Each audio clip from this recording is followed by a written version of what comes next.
Hey guys, how's it going? Welcome back to the channel.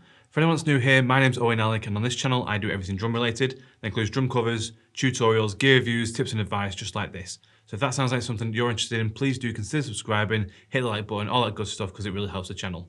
Thank you very much. So today in this video we are starting a brand new mini series called How to Choose. This is essentially just me giving you some advice and a bit of a guide on how to go about choosing your next piece of gear. I've split this series into 6 parts. Number 1 is the snare.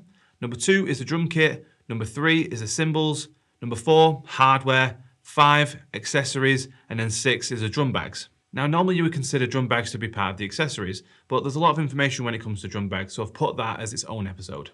But today we're going to kick it off with part 1, the snare, arguably the most important part of your entire kit. This is arguably the easiest and cheapest way of changing your sound and getting the sound that you're trying to achieve. The snare is one of the most played drums out of the entire kit, so it's really important to have a really strong backbone and a really unique sound so that everyone can identify you by your snare. Now there's 4 main elements that you've got to consider here. There are 2 more, but they're optional.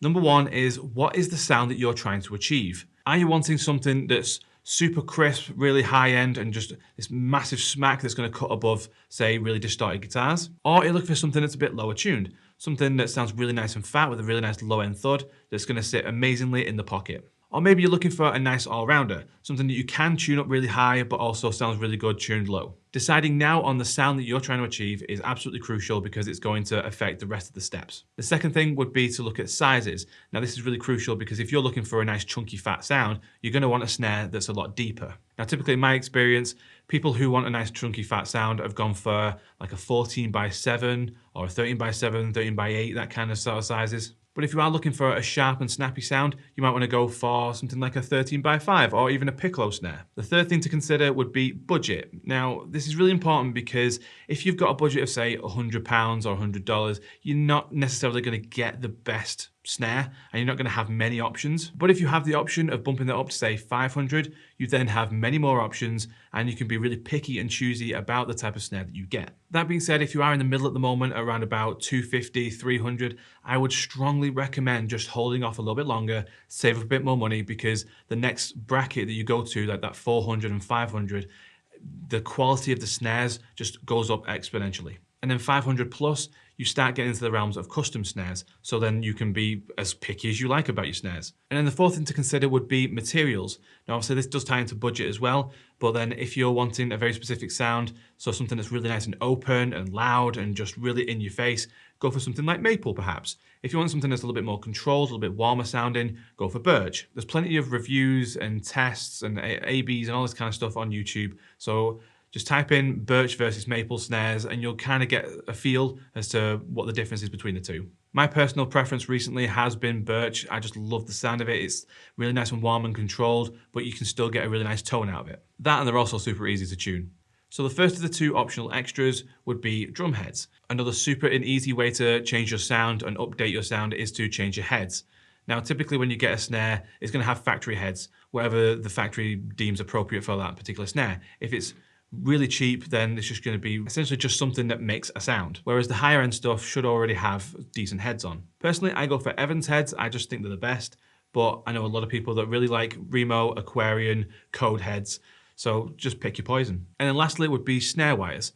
Now these come in all different shapes and sizes, so really test them out as best you can. You can get steel, you can get brass, there's 14s, there's 13s, there's 20 strands, there's 25 strands, there's all different types of ones that you can get. So it's definitely worth going down to your local retailer and just asking their opinion. It's a little difficult to put across in words on this one, but in my experience, the brass ones tend to be a little bit warmer sounding than the steel ones. They're not quite as harsh. So again, this goes back to the first point of sound. It entirely depends on the sound that you're trying to achieve. So I would highly recommend just trying a couple out if you've got the money and you've got the expense to do so, and just see what works for you. Things that work for me might not work for you, and vice versa. So it is a very personal thing, especially when it comes to snares. It's a very signature sound, so you get the sound that you want. So at the end of each of these episodes, I'm going to just randomly pick a few of the different criteria that we've talked about in the episode and see what we can find in our local retailers. So to keep this nice and controlled, I'm going to be using the same website.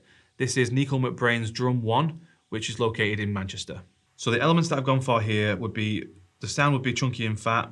The sizes would be around about the 13x7. I like 13s, and I like the extra depth there. And then we've got a budget of 500 and we're looking for potentially maple shells. So here we are on Newcomer Brain's Drum.1 website. Definitely give that a read if you get a chance. So we'll go online shop, and then we can go to this drop down here, snare drums. We're not worried about brand because we want to keep this as generic as we can. We can set our price though. I am just going to move the slider up to the next one. So let's go through here. We've got a really nice Gretsch 13x7 Ash. Wow, we have an amazing looking Mapex Black Panther Hydro 13x7 maple snare drum. This looks like it could be a winner because it definitely comes under budget. So that is definitely one to consider. We'll just keep going and we'll see what else we can find. Oh, we've got a lovely Ludwig 13x7 Black Magic snare. Now, obviously this is a metal drum, so it doesn't quite fit our criteria. But if I was going for a fat, chunky sound, that was one to consider. That's an interesting one here. A Gretsch 14x8 Swamp Dog snare drum. And that brings us to the top of our budget here, unfortunately. So let's go back and take a quick look at the Black Panther. So currently going for 355. You get a demo video of that as well, so be sure to check that out. 6-ply, 5.1mm maple shell with 4-ply. Sonic Clear, bearing edges. Is it Sonic Saver hoops as well? Yeah, it is. So that looks like it could be a really good option. I'd definitely say go and check out that video demo because the sound of it might not be quite to your taste, or it might be perfect for what you're after. Again, it's not really good for me to tell you exactly what sounds good and what doesn't sound good. That's something that you need to decide for yourself. But that's it for this video. Thank you very much for watching. If you enjoyed it, please leave a comment in the comment sections below. Thank you very much, and I will see you in the next video. Bye, guys.